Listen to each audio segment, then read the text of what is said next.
Bonjour à toutes et à tous, bienvenue à la Cité de l'Architecture et du Patrimoine. Je suis Julien Bargeton, le président de la Cité. Vous connaissez évidemment ce lieu qui est le plus grand musée d'architecture du monde, 23 000 m², qui a également une bibliothèque, des archives très riches d'architectes, environ 10 km de rayonnage, une bibliothèque de 60 000 ouvrages et de toutes les revues. Également l'école de Chaillot, bien sûr, que vous connaissez bien, le DSA. Et un département que Francis dirige, de la création architecturale, qui est le département qui traite des questions contemporaines, des questions de création et des questions des enjeux, et qui se place dans la prospective. Voilà.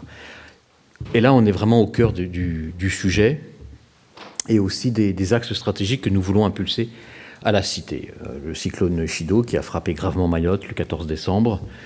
Tout le monde a été frappé par ces images, par bien sûr le désespoir des habitants. Et on a fait preuve de solidarité pour ce territoire français qui a été si gravement affecté. Mais au-delà, nous, notre rôle, c'est évidemment de réfléchir à la suite, la résilience, la reconstruction. Comment faire si tels événements se reproduisent? Comment reconstruire? Quelles erreurs éviter? Quelles solutions inventer? Et à partir du territoire, puisque nous serons en lien avec Mayotte. C'est donc vraiment ce que doit être la Cité de l'Architecture et du Patrimoine, un laboratoire de solutions. Un des laboratoires, bien sûr, nous y contribuons. Mais on est vraiment le lieu, une maison commune, un levier, une plateforme où nous pouvons, évidemment, être à l'initiative de nouvelles solutions. Et votre présence nombreuse ce soir montre que, évidemment, il y a un vrai intérêt pour ces sujets.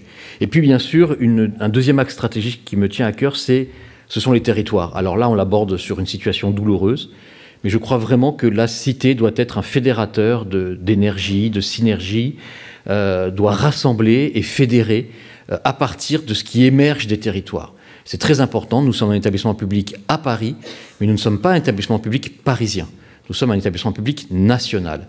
Et donc nous devons contribuer au service public de la culture, de l'architecture, au niveau national, et faire évidemment remonter les expériences des territoires et apporter des solutions aux territoires en fonction de ce qu'on peut voir ailleurs, des expérimentations, etc. Donc pour nous, cette soirée illustre vraiment ce que nous voulons faire. Il y aura sans doute tout un cycle, et j'ai demandé à Francis, qui se penche d'ores et déjà dessus, j'en terminerai par là, de conclure un peu peut-être à la fin de la Biennale de Venise, nous verrons, ici à Paris, sur ce sujet de la vulnérabilité, de la fragilité, d'avoir un colloque, un symposium, un séminaire consacré aux questions de l'architecte, des architectes face aux catastrophes, face aux cataclysmes, face à l'urgence, non pas pour évidemment se lamenter, non pas dans une perspective cynisme, mais au contraire dans une idée d'invention et de pouvoir finalement eh bien, voir quelles sont les solutions qui émergent. Voilà. Je suis ravi aussi d'accueillir ce soir plusieurs membres. Francis va animer cette table. Et puis je voudrais saluer le Conseil national de l'Ordre des architectes qui s'est beaucoup impliqué dans ce qui est arrivé à Mayotte, dans les conséquences du drame, qui est parti tout de suite dans un avion avec le ministère de l'Intérieur, le ministère de la Culture aussi. Je salue la présence du ministère de la Culture. Le ministère de la Culture et le CNOA se sont très vite impliqués sur le sujet de la reconstruction en proposant et en voulant assister au plus près les habitants et les solutions qu'on peut leur apporter. Voilà, donc je ne développe pas, et maintenant la parole est à Francis Rambert et à la table ronde pour voir quelles sont les solutions qui nous permettent de regarder l'avenir à Mayotte comme dans le territoire métropolitain. Merci beaucoup.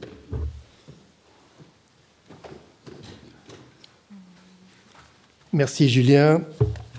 Bonsoir à toutes et à tous.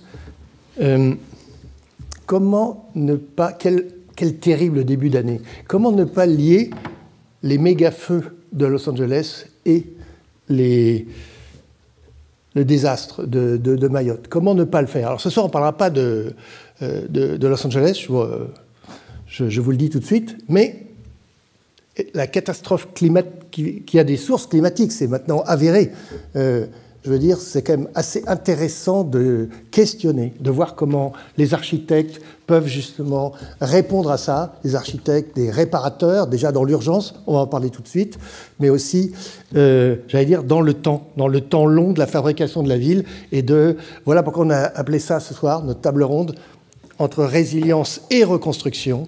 Donc la résilience, on sait que les peuples sont capables d'encaisser tout ça, mais la reconstruction, justement, pose question, c'est à savoir comment. Alors, pour en parler ce soir, donc on a 3 personnes ici, 2 qui vont être en duplex, dont une architecte de Mayotte. Je tenais absolument à ce qu'une architecte jeune dise son sentiment sur la situation, mais pas uniquement pour témoigner, mais pour montrer comment elle peut être actrice avec d'autres architectes locaux sur ce territoire, en effet, qui a perdu, et Pierre-Antoine Gattier le dira, et vous aussi qui êtes allé, a perdu toute sa forêt.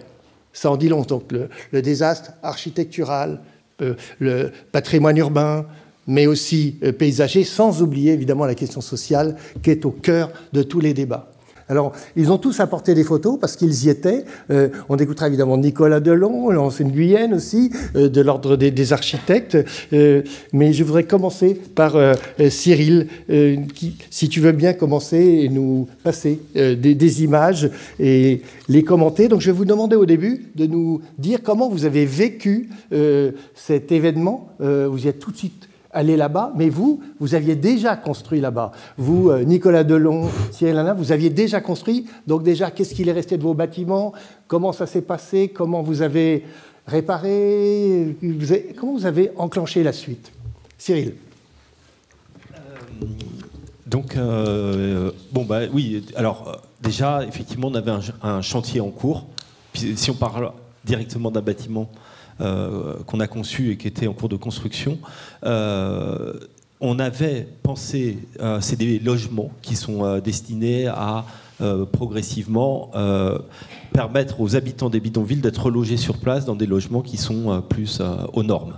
Et ces logements, on les avait pensés un peu comme des logements à 2 vitesses, c'est-à-dire qu'ils sont de base à structure bois et remplissage en briques de terre compressées. Et cette partie du bâtiment est pensée pour répondre à la norme du vent, qui est de 230 km/h. Pile la vitesse du vent qui a été atteinte en fait pendant le cyclone. Et on avait pensé par ailleurs qu'on se doutait bien qu'il y avait quand même une question, parce que ce 230 km/h, quand il y a eu le cyclone Irma par exemple, il a été dépassé. Et donc il y a un noyau dur qui se situe au sein de ce bâtiment, qui globalement est autour de la salle de bain, et qui résiste à beaucoup plus.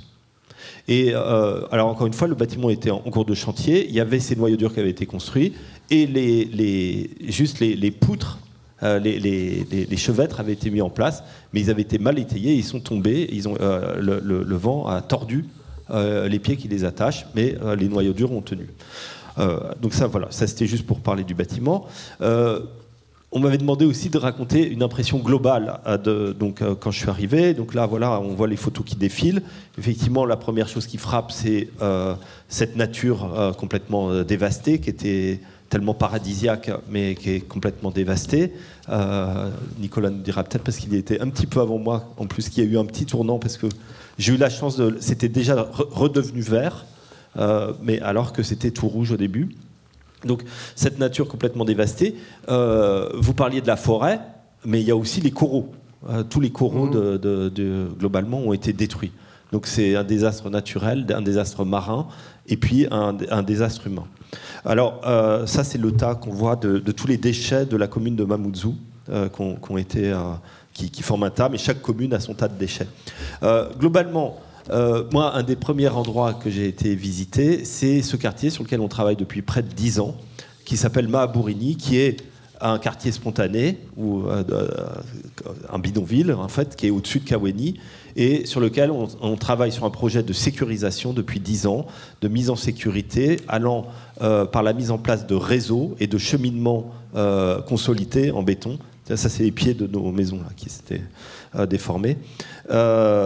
Et par ailleurs, des espaces refuges, c'est-à-dire des petits bâtiments communs qui sont prévus, eux, pour résister à 300 km/h, où les gens peuvent se réunir. C'est cet axe qu'on a choisi pour transformer ce quartier spontané en un quartier de la ville. Alors, ce qui m'a frappé assez vite, justement, quand on était dans ce quartier, c'est que finalement, à part le fait qu'il y avait beaucoup plus d'ordures et de déchets qu'auparavant, l'ensemble du quartier avait été reconstruit à l'identique, voire même avec un certain degré d'amélioration. D'autre part, on voyait du béton qui arrivait, les gens montaient des sacs de béton et pour reconstruire différemment et de manière plus solide leur quartier. Mais vous voyez, ça, je pourrais vous montrer la photo il y a 2 mois, et c'est la même photo, en fait. Par contre, après, on est parti sur des missions DIAG plus classiques, et ce qui nous frappait, c'est que, par contre, justement, les logements classiques, et en particulier ceux qui sont sur le modèle économique qu'on retrouve souvent, qui est une maison au mur en béton et à toiture en tôle, ceux-là, dans la plupart des cas, avaient vu leur toiture s'envoler. Alors, il faut penser l'effroi d'une personne qui se croit à l'abri avec sa famille dans son salon et qui, tout d'un coup, voit son toit partir et se retrouve exposé aux éléments. Et ça, c'est quand même quelque chose qui s'est répété. Donc, les maisons les plus fières, entre guillemets, celles qui ont le mieux tenu, c'est celles qui ont un toit terrasse en béton. Celles-là, globalement, elles n'ont pas bougé. Mais il faut bien prendre conscience qu'il y a d'autres aléas auxquels le territoire est soumis, en particulier les séismes, et que ces maisons-là créent un nombre de morts terribles en cas de séisme. Il faut se rappeler que là, mon évaluation et celle d'un certain nombre de personnes est de quelques centaines de morts sur l'île de Mayotte, mais qu'en Haïti, en 2010, c'était 30 000 morts. Donc il faut faire bien attention à cette notion qu'une maison résiste à un aléa, mais pas forcément à un autre. L'autre chose, donc, on a visité aussi des bâtiments publics, dont certains avaient été très bien construits, respectant l'ensemble des normes de construction, des règles de construction bois, avec fixation des différents niveaux de la structure, et qui, néanmoins, notamment par des effets de site, parce qu'ils étaient situés au sommet d'une colline, d'un petit renfort, etc., ont vu leur toiture s'envoler, malgré le fait qu'elles avaient respecté les règles de construction. Donc voilà, donc on m'a demandé de faire un premier panorama. C'est un peu ce que j'avais pu observer dans un premier panorama. Alors on va y revenir, on va tout de suite appeler Caroline Aubry qui est sur place. Caroline Aubry est une ingénieure engagée dans les projets d'architecture humanitaire. Elle est membre de la Fondation des architectes de l'urgence que nous connaissons bien, qu'on a vu sur moult sites, Haïti notamment, mais aussi le Népal, la Syrie, bref, une longue liste. Est-ce que vous pouvez déjà nous donner un peu un état des lieux depuis que vous êtes arrivés comment les choses ont évolué? Là, Cyril Hanap vient de nous expliquer ce qu'il avait vu il y a quelque temps. Est-ce que, évidemment, on sait que les choses vont très vite, mais quel est votre point de vue, vous qui avez l'habitude des scènes, j'allais dire presque, je dirais pas de guerre, mais en tout cas de catastrophe? Alors moi, quand je suis arrivée, c'était le 23 décembre. Du coup, je suis arrivée, il y avait encore pas mal de bouts de charpente sur les trottoirs. On était encore dans le paysage qui était très marron, avec encore pas de verre à ce moment-là. Et depuis, les trottoirs se sont nettoyés. On a vu beaucoup moins de dégâts de chutes d'eau, disons, le long des routes. Et au début aussi, il y avait quelque chose de très sonore. Il y avait énormément de coups de marteau. Toutes les charpentes étaient en train d'être reclouées ou avec beaucoup de coups de marteau qui sont de plus en plus espacés puis stoppés sur la fin.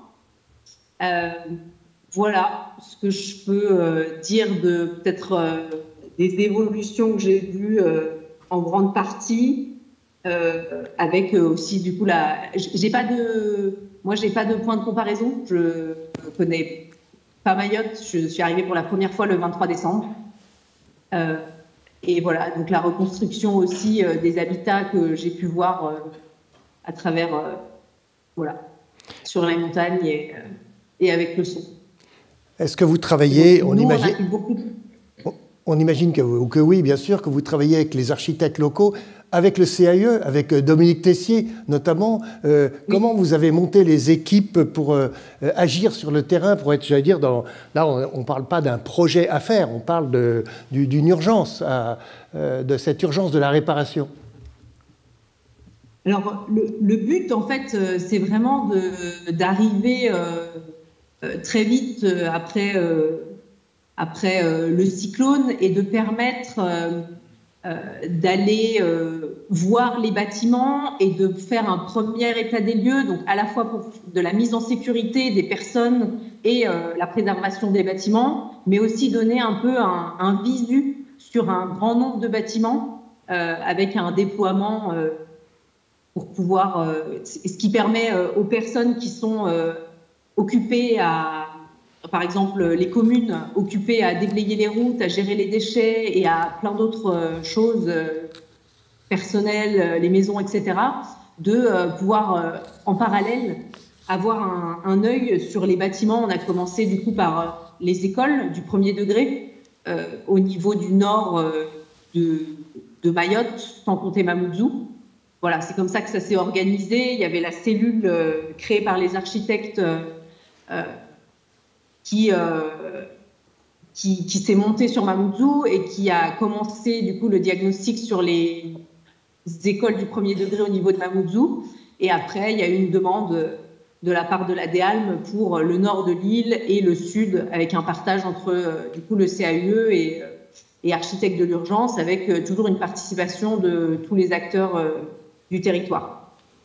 Alors j'ai lu que vous aviez fourni 100 000 mètres carrés de bâches.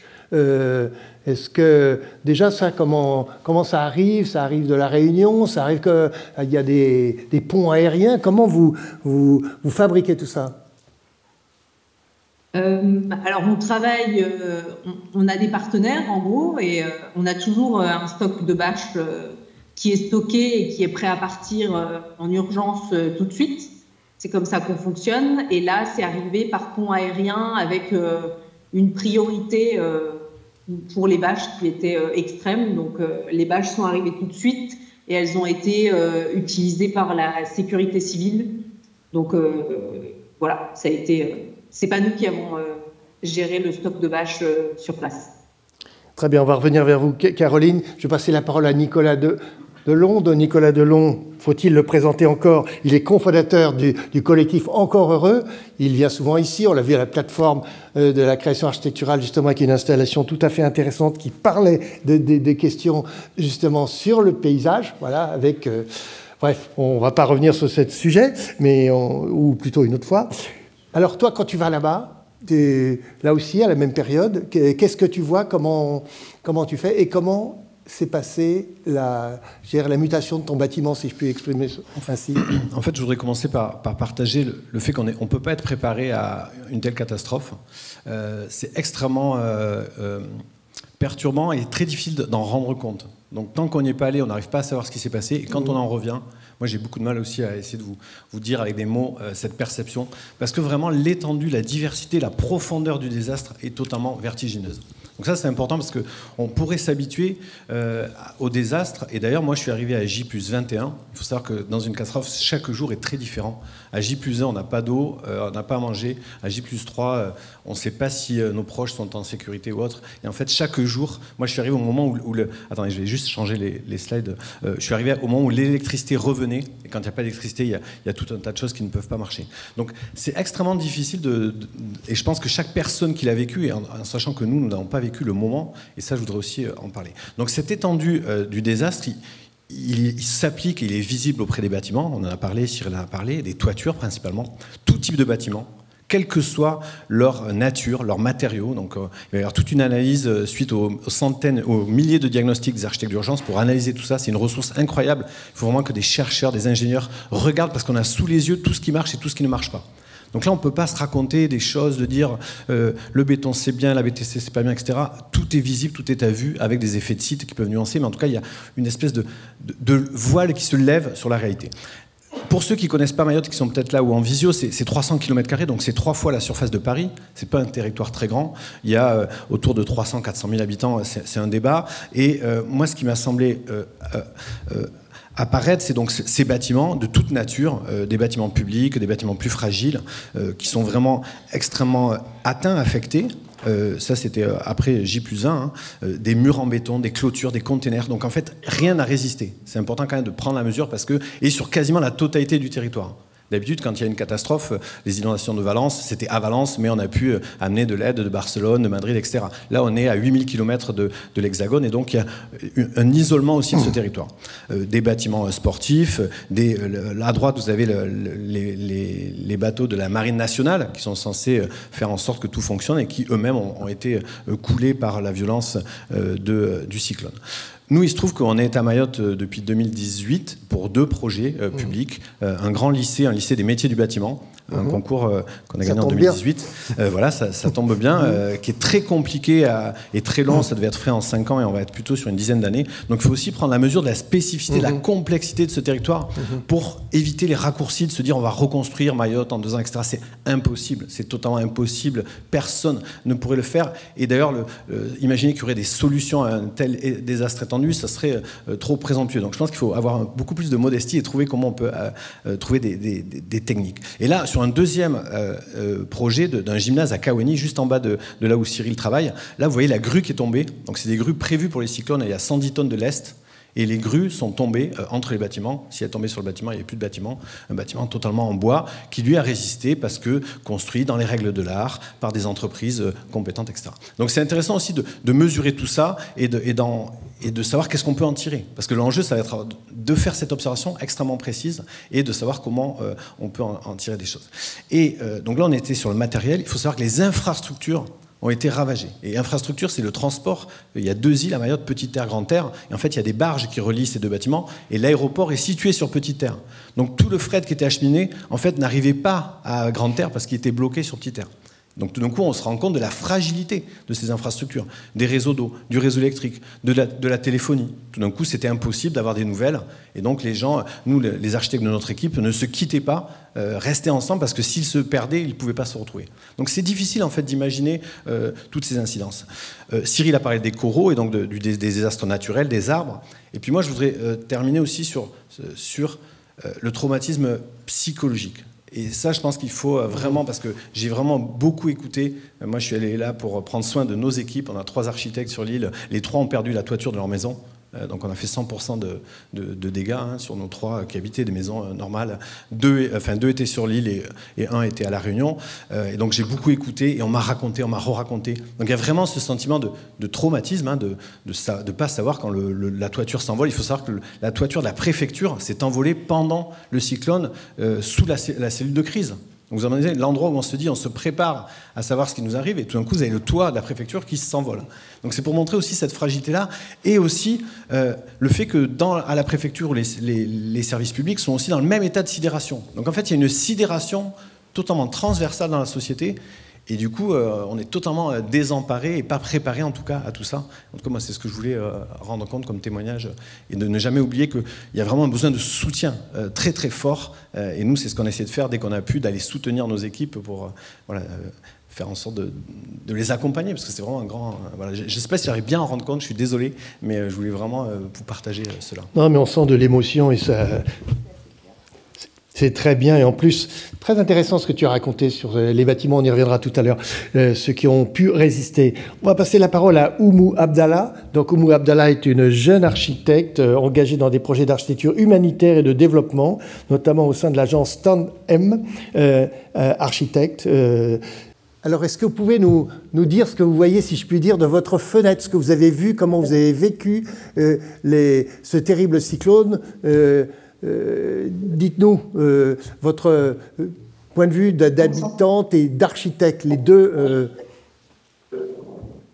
Alors, pour commencer, je voulais dire que l'île grandit très vite, mais sans toujours anticiper les besoins réels, et ce qui crée un déséquilibre et renforce les vulnérabilités face aux crises, les crises démographiques, climatiques et économiques.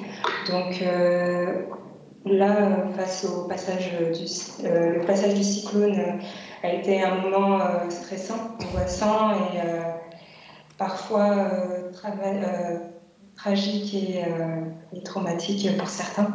Mais le plus éprouvant pour beaucoup, ça a été l'après.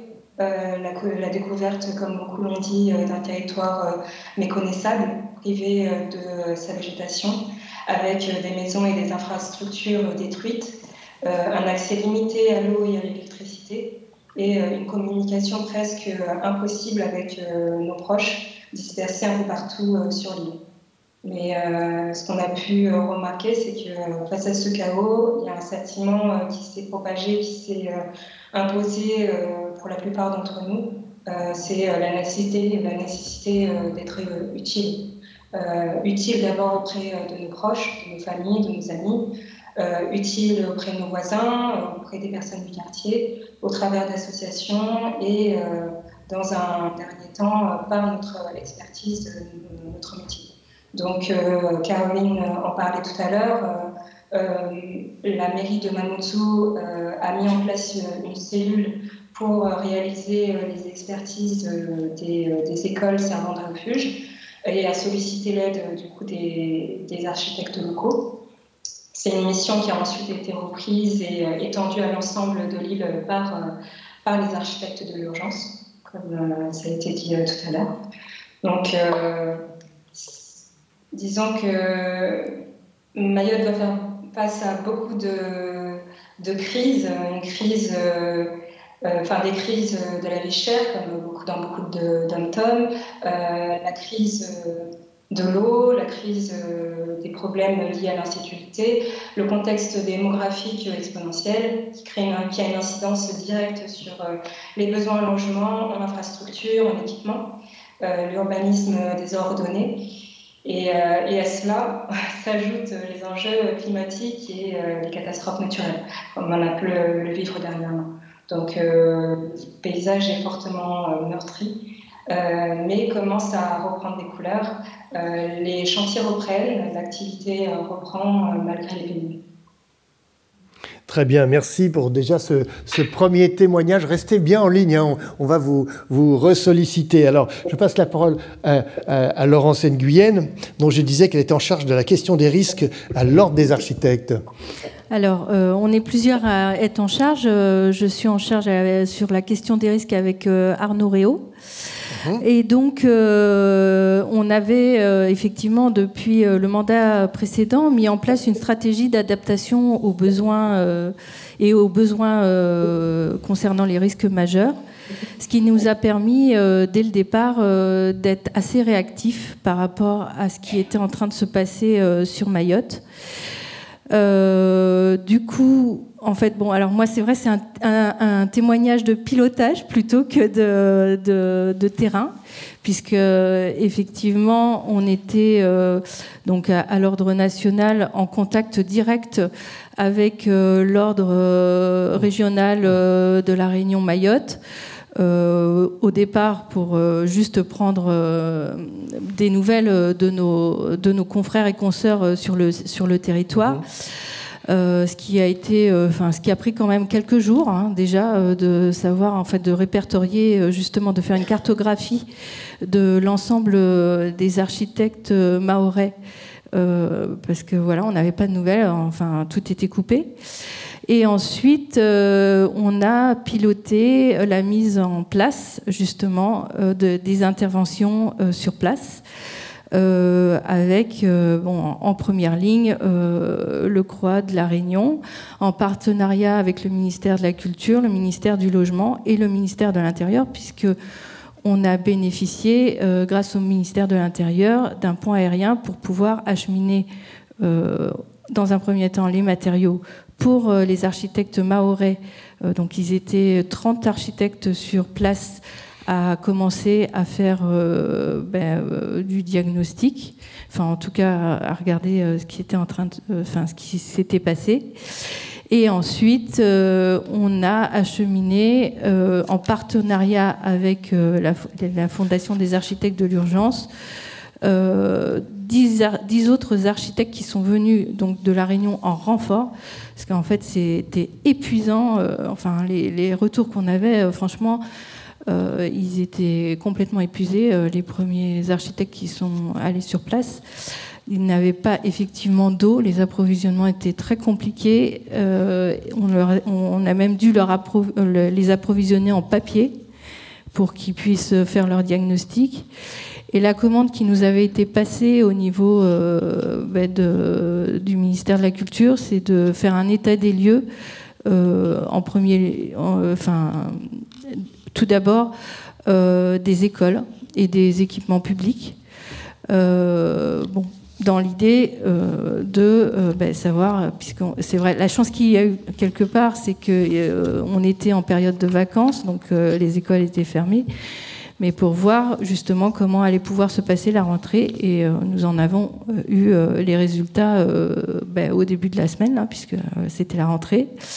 On a à peu près 160 bâtiments qui ont pu réouvrir. Bon, pas forcément dans la totalité, mais en partie. Il y a 45 bâtiments qui sont inexploitables pour le moment. Et donc, ça a permis toute cette réactivité.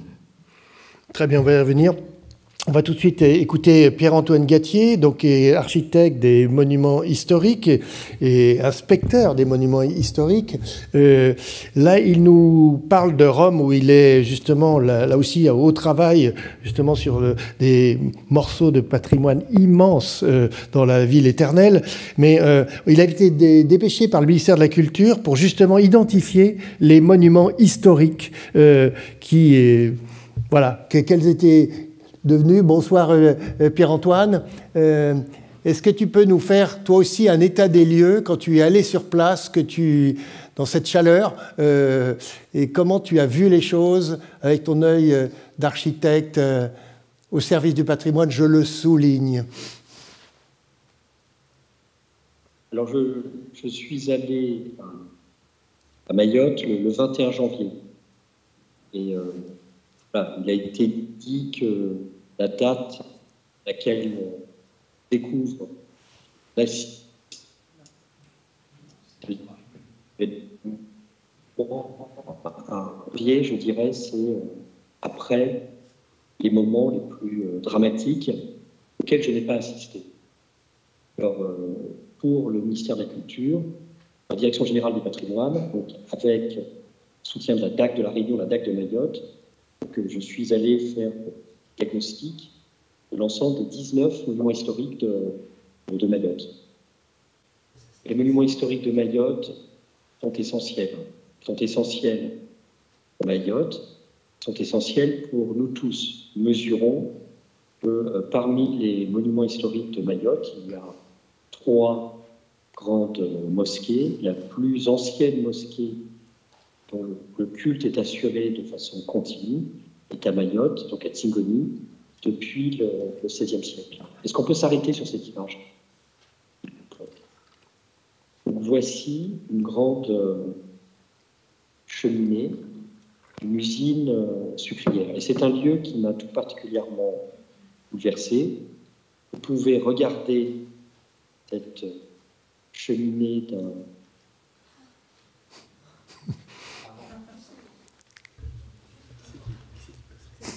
du patrimoine industriel. Vous pouvez regarder ça comme de la maçonnerie, comme un chef-d'œuvre de construction. Et puis, il y a tout autour des objets. Si vous êtes guidé, on vous expliquera que c'est un lieu de culte animiste. C'est peut-être une des images les plus fortes pour moi de ce séjour. Il y a, et c'est ma conviction, mon engagement, protection monument historique, qui dit qu'il y a des chefs-d'œuvre à Mayotte, c'est une évidence, comme dans toute communauté de France. Mais avant même que cette désignation officielle existe. Il y a très longtemps, tous les Mahorais s'étaient saisis de ces édifices. Ce sont des lieux de culte. Qu'est-ce que cela signifie également? C'est que ce sont des architectures, ce sont des communautés. Et voilà, je salue l'engagement de tous mes camarades architectes, mais tout projet, et peut-être c'est la leçon de Mayotte, se construit avec une communauté. Voici la mosquée de Tsingoni, qui a été classée monument historique par Frédéric Mitterrand, et vous voyez sous cet arbre déchiqueté la mosquée. Est-ce qu'on peut revenir en arrière, s'il vous plaît? Donc voici cette mosquée qui est la plus ancienne mosquée du XVIe siècle, hein, qui est un chef-d'œuvre. Image suivante. Voici la case Dôme, très important. Elle est protégée au titre des monuments historiques, réalisée dans les années 80. Restons sur cette image, s'il vous plaît. Vincent Liétard, Attila Chessial. Il y a l'école d'architecture de Mayotte, en fait, qui est une leçon pour tous. Tous ceux d'entre vous connaissent Mayotte, qui sont allés avant moi, connaissent cette histoire mythique. Je pense que c'est l'invention, des années 80, d'une architecture en briques PTC, qui soit une invention pour Mayotte. Et voilà, je pense que Mayotte est aussi un modèle. Alors même qu'aujourd'hui, avec raison, réfléchissons à l'architecture de matériaux biosourcés. Il y a longtemps, Mayotte a tenté cette aventure.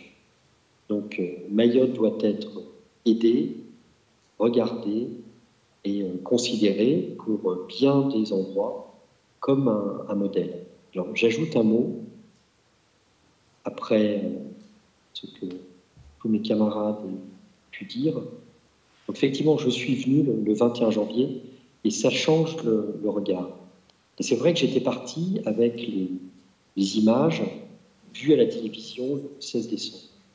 Il y a une valeur de résilience qui est absolument exceptionnelle à Mayotte. Et j'avais lu les textes de Cyril, nous avions échangé au téléphone, voilà, Caroline et tous ont parlé des coups de marteau. En venant à Mayotte aujourd'hui, vous découvrez des villes, des villages, des territoires. Il y a eu un effort de mise en propreté, je ne sais pas quel est le mot juste, qui est absolument exceptionnel. Donc j'étais partagé. D'abord, je n'ai pas vécu le drame. Je suis arrivé un mois après, c'est beaucoup plus facile. Mais j'étais extrêmement impressionné par ce à quoi j'ai assisté. Je termine une chose, je suis allé à Haïti, je suis allé à Nouvelle-Orléans. Je n'ai pas vu d'endroit où, un mois après, un monde se réinvente. Donc il y a cette force de résilience, là encore, qui m'a énormément impressionné.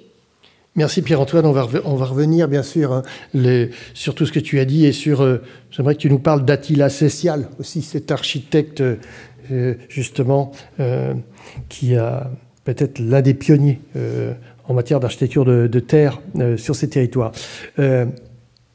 On va parler maintenant de reconstruction, à savoir, une fois qu'on a dit ça, c'est comment. Alors, vous avez écrit des textes dans l'architecture d'aujourd'hui, on les a lus, Cyril, avec Dominique Tessier et d'autres architectes. Donc, le Premier ministre, donc il y a une mission au Conseil des ministres du 8 janvier, Manuel Valls, ministre des Outre-mer, a présenté justement un projet de loi d'urgence pour Mayotte. Donc, la question est de savoir maintenant comment, avec les architectes, on va pouvoir fabriquer tout ça. Quelle est la planification? Quelle est l'organisation de tout ça? Comment vous voyez les choses là, tous autant que vous êtes? Comment on peut fabriquer ça? Cyril. Alors, on a plusieurs profils et puis peut-être qu'on va garder chacun. Moi, je vais parler peut-être d'un. Moi, j'ai été à Mayotte j'avais été appelé à partir de 2015 par la ville de Mamoudzou pour parler de la question des bidonvilles, qui abritent à peu près la moitié de la population mahoraise et dont on ne rappellera jamais assez le fait que la majorité des habitants de ces bidonvilles ont un statut légal. Ce sont soit des Français, soit des étrangers qui ont des papiers, et il y a effectivement une minorité de gens qui n'ont pas de papiers, mais la plupart des habitants de ces bidonvilles ont toute légitimité, je ne dis pas d'ailleurs que ceux qui n'ont pas de papier n'ont pas de légitimité, mais ont toute légitimité à être là et habitent dans ce cadre. Il faut préciser, Cyril, si tu me permets, que 77% de la population vit sous le seuil de pauvreté. Voilà. C'est une source INSEE. Et que dans les 321 000 habitants, quand même, l'âge moyen, 23 ans. Voilà. Ça donne des indices. Voilà. Il y a cette règle des demi, la moitié de la population, entre guillemets, en bidonville, la moitié de la population moins de 18 ans, la moitié de la population de nationalité étrangère avec très très peu de droits, infiniment moins de droits qu'en France métropolitaine. Voilà. Alors, il y a justement la question de ces 150 000 habitants. Si on imaginait qu'on construisait des logements en dur pour ces 150 000 habitants, si on disait qu'il y avait 5 personnes par famille, ça voudrait dire 30 000 maisons. Là, il y a un plan qui est en cours, qui vise à en construire 10 000 pour l'année 2030. Enfin, on sait déjà que ça va être plutôt 2035. Mais c'est 10 000. Donc il en manquerait encore 20 à 30 000. Et ça, on ne sait pas les construire, on n'a pas les moyens. Et globalement, de manière générale, entre le manque de matériaux, le manque de savoir-faire, le manque de main-d'œuvre, le manque de main-d'œuvre formée, on va dire, on ne peut pas produire ces logements pour des gens, encore une fois, qui ont toute vocation à vivre là, rapidement. Donc il y a une question pour ces personnes-là sur la sécurisation des quartiers. Et ça, les architectes, alors j'ai oublié d'amener ma casquette, mais je m'occupe aussi d'un DSA à l'école d'architecture Paris-Belleville. De Paris-Belleville. Voilà, c'est connu avec Laurent. Absolument. Sur les risques majeurs. Et il y a une question donc sur la sécurisation de ces 150 000 personnes.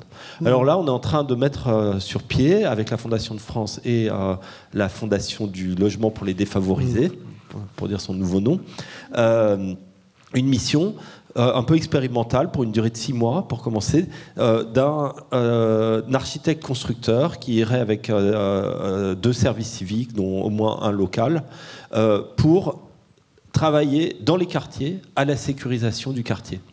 Alors là, on n'est pas du tout dans le cadre d'une mission d'architecte classique. D'ailleurs, c'est pas notre agence d'architecture qui le porte, c'est une association donc s'occupe qui s'appelle Actecité, parce que on va travailler sur la diminution des risques, la diminution des vulnérabilités, la consolidation des maisons, mais on ne sera jamais dans les domaines entre guillemets régaliens des architectes. Par exemple, on ne sera jamais dans le domaine assurantiel.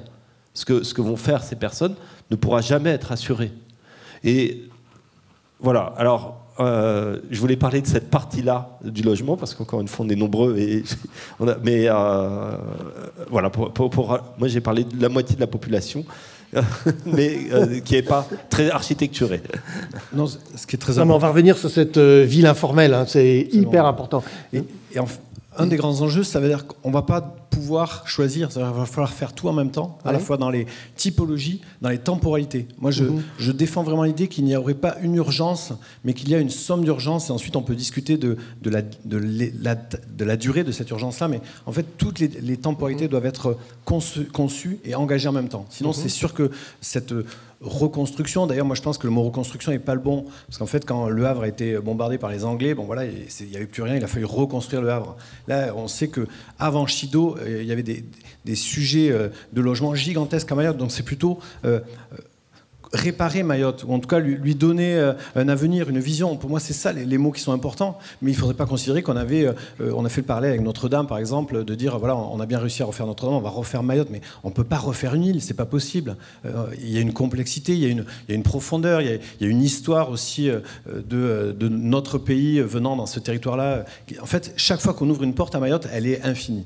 Et en fait, c'est à la fois vertigineux, c'est-à-dire que vraiment, il y a des moments où on se dit, on n'y arrivera jamais. Moi, j'ai vraiment eu des moments où je me disais, mais en fait, qu'est-ce qu'on fait là? Qu'est-ce que je fais là avec nos équipes qui sont là au front, qui essaient de relancer la BTC, la construction de briques en terre crue, contre vents et marées. Et puis, en même temps, il y a cette énergie dont parlait mon confrère inspecteur des bâtiments de France, c'est ça? Non. Bon. Non. Des monuments historiques. Ah, inspecteur des monuments historiques, pardon. Architecte, inspecteur. excusez-moi. Pierre-Antoine. Pardon. Enfin, vous avez compris, quoi. Non, mais qui parle aussi de cette énergie qui vient aussi de l'âge moyen, de cette jeunesse.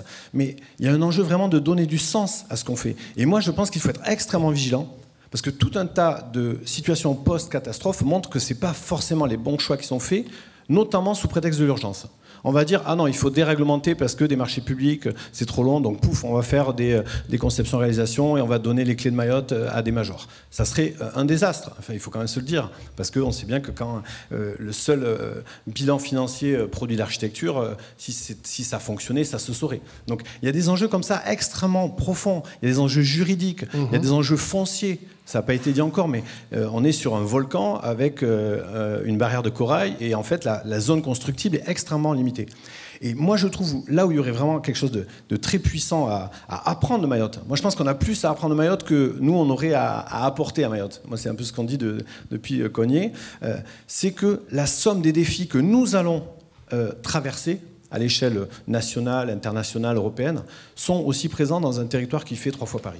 Donc si on n'est pas capable de trouver d'autres façons de préserver l'eau, de préserver la biodiversité, de préserver les sols, d'avoir une résilience alimentaire qui pourrait tout à fait exister. Mais aujourd'hui, en fait, là, nous, les gens de nos équipes, je suis venu avec du choucal et des navets parce qu'en fait, ils n'avaient pas de légumes depuis 3 semaines. Et en fait, ils se disaient, on va avoir le scorbut. Donc, vous voyez, en fait, parce que tout vient d'avions, c'est délirant, en fait. Donc, si vous voulez, j'essaie de le dire, hein, j'espère que c'est clair, mais il y a une somme de complexité. Et pour ça, on a plusieurs réponses, mais il y a la force du collectif. Et je pense que l'enjeu, nous, qu'on a identifié, c'est est-ce qu'on va être capable, avec les acteurs publics, avec les institutions, avec les corps intermédiaires, avec toutes les personnes de bonne volonté. Il faut savoir qu'il y a 3000 fonctionnaires qui ont quitté l'île, hein, post-Chido, en disant c'est plus possible, on ne tient pas. Donc là, la rentrée des classes est faite, mais il y avait des collèges où il y avait 10% des effectifs d'enseignants. Et on sait que ces gens ne reviendront pas, parce que la vie est trop dure, c'est trop difficile, il y a des bouchons, c'est absurde, on a 300 000 habitants et on se lève à 4 h du matin parce que pour faire 10 km, il y a 3 heures de bouchon. Donc vous voyez, alors qu'on pourrait imaginer des vaporettos qui feraient des jonctions entre les principaux villages. Donc voilà, je donne plein de trucs comme ça un peu désordonnés, mais je pense que est-ce qu'il faut vraiment reconstruire Mayotte? Moi, j'ai des doutes sur ce mot-là. On peut discuter, après on peut dire oui, on parle sur les mots, là, mais je pense que les mots aussi, c'est ce qui nous permet d'avoir de partager des visions un peu précises. Et pour Mayotte, il y aura besoin de précision. Parce que si on dit tout et n'importe quoi, si on fait une chose et son contraire, il y a une loi en cours. Voilà, il va falloir bien s'assurer que cette loi, elle aille dans l'intérêt général. Non? Ça va ou... Non, mais c'est très bien c'est très bien que tu adresses le mot reconstruction. Mais en effet, quand tu parles du Havre, bien sûr, on peut penser aussi à un plan Marshall, on peut penser à des tas de choses. C'est un peu polémique. On voit bien la mobilisation de l'État aussi, justement pour que précisément remettre debout. Je veux dire que et tout ça va prendre du temps. Mais je pense que tous les mots sont justes. Reconstruction, réparation. Je l'ai dit tout de suite. Je l'ai parlé de réparation. Donc, mais. Oui, non, mais c'est tout à fait bien.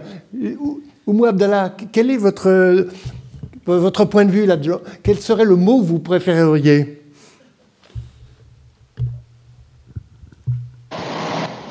Pour ma part, je parlerai un peu plus de résilience. Juste, pas de côté, je voulais juste dire que j'étais assez d'accord avec les propos de Nicolas Delon. En fait, Mayotte ne pourra pas se développer correctement sans une approche holistique de ces différentes problématiques. L'architecture et l'urbanisme doivent répondre à des défis globaux afin de retrouver une cohérence globale dans le paysage urbain mahorais. Ensuite, pour moi, la résilience de Mayotte, elle passe par trois directions clés. Dans un premier temps, c'est anticiper une anticipation accrue grâce à une planification rigoureuse. Dans un deuxième temps, c'est l'adaptation des normes et des outils locaux pour répondre aux défis climatiques. Et dans un troisième temps, c'est la valorisation des savoir-faire locaux et des matériaux locaux. Pierre-Antoine Boutier Gatier, parlait tout à l'heure de l'exemple des maisons SIM. C'est un exemple qui, selon moi, est si possible à exploiter et à reproduire dans la mesure de ce que le cadre actuel nous permet. Donc, lorsque je parle de réflexion stratégique et d'anticipation, je veux dire par là que Mayotte connaît une urbanisation rapide, souvent subie plus que pensée. Que les décisions urbanistiques, architecturales sont souvent prises dans l'urgence, en réaction à des crises démographiques, environnementales, sociales, plutôt qu'en anticipant les défis futurs. Donc, on pourrait imaginer développer une vision sur le long terme en partant de la grande échelle, puis décliner en stratégie spécifique pour les villages, les quartiers et enfin à l'échelle architecturale. Élaborer un schéma directeur d'aménagement territorial pour structurer les développements futurs, par exemple. Créer un schéma de reconstruction post-cyclonique. Moi, ce qui m'a surpris, c'est qu'il n'y avait pas de livret, il n'y avait pas de guide post-cyclonique, alors qu'on savait que Mayotte était en zone cyclonique. Moi, c'est l'une des choses qui m'a un peu interpellée. Ensuite, lorsque je parle d'adaptation des normes, ce que j'entends par là, c'est que j'ai la conviction profonde que Mayotte ne doit pas simplement suivre un modèle extérieur, mais vraiment inventer son propre modèle. Donc, pour cela, il a besoin d'intégrer les normes parasismiques et anticycloniques, puisqu'on a dû y faire face récemment. Adapter les normes pour favoriser l'usage de matériaux locaux, comme je disais, comme le bambou, le bois, la BTC, tout en garantissant leur compatibilité avec les standards de sécurité parasismique, anticyclonique, bioclimatique, évidemment. Et cette réadaptation des normes pourrait favoriser une architecture en lien avec son contexte naturel et les contraintes locales et lutter notamment contre l'imperméabilisation des sols, qui, selon moi, est un gros sujet à Mayotte. Mais avant cela, il faut qu'on actualise nos outils, c'est-à-dire les cartes PRGM, les cartes PPRN, les PLU, même si on a commencé déjà à élaborer des PLUI qui tirent vers l'intensification, etc., et un renouvellement urbain. Tout ça pour intégrer les données récentes sur les sols, les risques sismiques, les zones d'inondation et surtout les ressources naturelles présentes sur l'île. Et enfin, lorsque je parle de valorisation des savoir-faire locaux et des matériaux régionaux, la grande contrainte à Mayotte, c'est qu'une partie de la population est assez réticente à l'usage de matériaux comme la BTC, le bois ou le bambou, en raison de perceptions un peu négatives. On les perçoit comme des matériaux fragiles,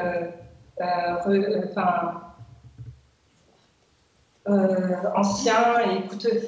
Donc, pour ça, il va falloir passer par une sensibilisation et impliquer la population pour que chacun devienne acteur de l'évolution de Mayotte. Ça, c'est un rôle que a notamment le CAUE. Il faudrait faciliter l'utilisation de matériaux et développer les filières terre, comme le fait déjà très bien l'association Arter, et faciliter aussi l'accès économique de ces matériaux en proposant des subventions comme le fait déjà un peu EDF, mais de manière un peu plus accessible. Parce que économiquement, ça peut représenter un certain coût aujourd'hui pour les familles mahoraises, comme vous le disiez, la plupart de la population, et on a un seuil de pauvreté plutôt bas. Donc pour moi, c'est les trois grands axes qu'il faudrait développer pour que Mayotte réussisse à être résilient et se relève toujours plus de ces différents. Merci. Pierre-Antoine, justement toutes ces forêts dévastées et autres, est-ce qu'on ne peut pas penser que dans une logique de réemploi immédiat, précisément, et que ce soit réutilisé dans l'architecture, j'allais dire, là, in vivo? Est-ce que ça, c'est imaginable ou c'est une sorte d'utopie? Dis-nous. N'hésitons pas avec l'utopie. Je pense que voilà, tous ceux d'entre nous qui sont à Mayotte, qui reviennent de Mayotte, ont été bouleversés par ce grand paysage déchiqueté. Les arbres sont déchiquetés. Et nous évoquions ces architectes pour qui j'ai beaucoup d'admiration, que j'ai découvert à Tinachessial, Vincent Guettard. Nous avions eu un échange sur l'avenir de ces arbres. Donc, essayer d'imaginer notre capacité à remployer ces arbres. Essantes structures de charpente, identifier les bois durs ou des bois plus tendres pour des essantes de couverture. Voilà, inventer une nouvelle économie du bois. Voilà, on en a parlé au Conservatoire littoral et propriétaire de monuments historiques. Voilà, essayer de renouveler la pratique et, comme vous venez de le dire, avec les matériaux sur place. Et donc, pour moi aussi, je travaillais depuis un certain nombre d'années sur la mosquée de Singoni, revoir la vision de l'intervention sur le monument historique à Mayotte pour essayer de se concentrer sur les matériaux locaux. C'est une réflexion avec les normes. Sortir des normes est un sujet complexe. Laurence. Alors, l'ordre, bon, bien sûr, lorsque Emmanuel Valls s'est positionné pour une loi d'urgence sur Mayotte, a tout de suite sollicité les architectes réunionnais et mahorais pour avoir leur avis. En fait, il faut savoir qu'auparavant, il y avait quand même eu la question du décret justement sur le permis de construire à Mayotte.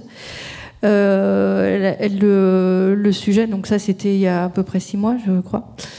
Le sujet, c'est que on voit bien à Mayotte qu'il y a beaucoup de difficultés et que 90% par exemple du parc privé se fait en autoconstruction.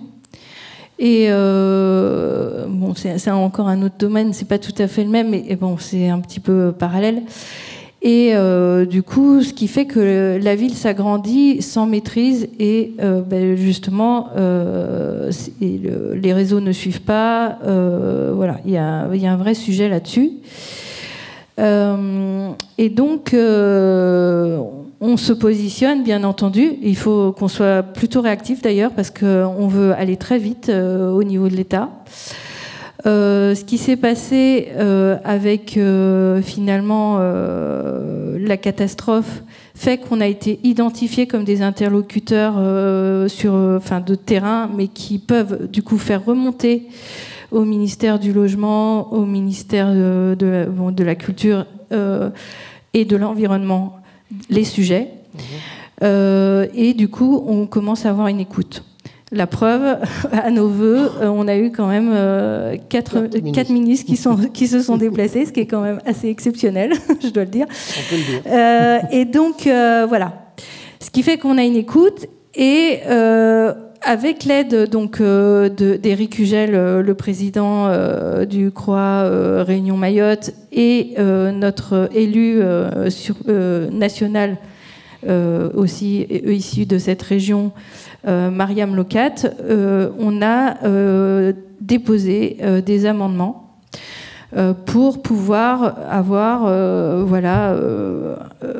pour pouvoir, disons, peut-être pas reconstruire, mais en tout cas aller vers une archipel résiliente qui se fasse dans l'idée d'une reconstruction, je crois même, j'emploie le mot, durable, et pour la sécurité de l'ensemble de la population. Donc, le premier amendement qu'on dépose, il est sur le permis de construire Mayotte.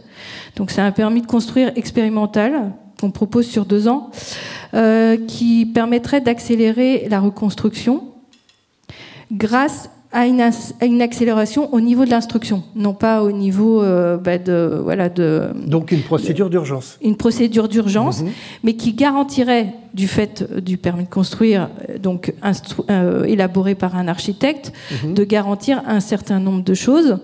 Enfin, puisque voilà, nous, on est quand même soumis à des garanties, parce qu'on est assuré, on est réputé sachant. Donc, des garanties de qualité, de pérennité, de conformité des bâtiments et surtout de sécurité des personnes. Donc aussi, du coup, d'être conforme au niveau parasismique, paracyclonique. Et du coup, voilà, ce qui permettrait, puisqu'on aurait tous les jalons dans le permis déposé, ça permettrait de l'instruire plus vite. Le deuxième amendement qu'on propose de déposer, c'est un architecte commis d'office. Voilà, comme il y a les avocats commis d'office. Comme il y a les avocats commis d'office, exactement, qui accompagnerait donc les populations les plus défavorisées et qui les aiderait à remettre en état leur habitat, accompagné d'un architecte, voilà, donc enfin, dont il faudrait effectivement trouver les moyens de la rémunération. Bon, on pense peut-être à la partie assurantielle pour ça, mais et du coup, ce qui permettrait de garantir pour ces habitats qui sont des habitations construites en autoconstruction, d'avoir un minimum de sécurité, de respect des règles sismiques et cycloniques, et aussi de retrouver une certaine égalité, ce qui permettrait aussi de savoir qu'à certains endroits, on a de l'habitat et donc qu'il faut aussi avoir toutes les infrastructures qui permettent d'habiter à cet endroit-là. Parce que ce qu'il faut savoir là-dedans, c'est vrai, j'en ai pas parlé tout à l'heure, mais lorsque les architectes mahorais sont allés faire du diagnostic, ils nous ont rapporté qu'il y a certains endroits où on était au départ dans l'incapacité même d'accéder pour porter des secours. Donc on se retrouve dans des cas de figure assez complexes et insolutionnables pour le moment.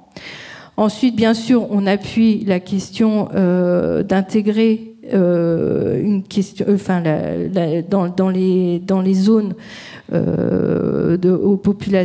avec de l'habitat des populations migratoires, donc d'intégrer quand même un minimum au niveau humanitaire et notamment de pouvoir effectivement avoir des bâtiments refuges en cas de catastrophe, parce que c'est quand même les populations les plus exposées, et du coup d'avoir un minimum vital, donc c'est-à-dire l'eau, tout ce qui est sanitaire et déchets, bien entendu.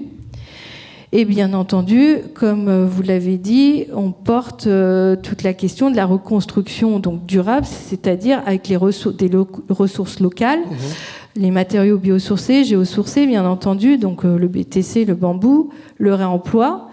Le BTC, il faut savoir, on en a beaucoup parlé, c'est quand même une filiale qui existe sur place, mais bon, enfin, en tout cas, c'est celle qui est la plus développée, mais on y arrive.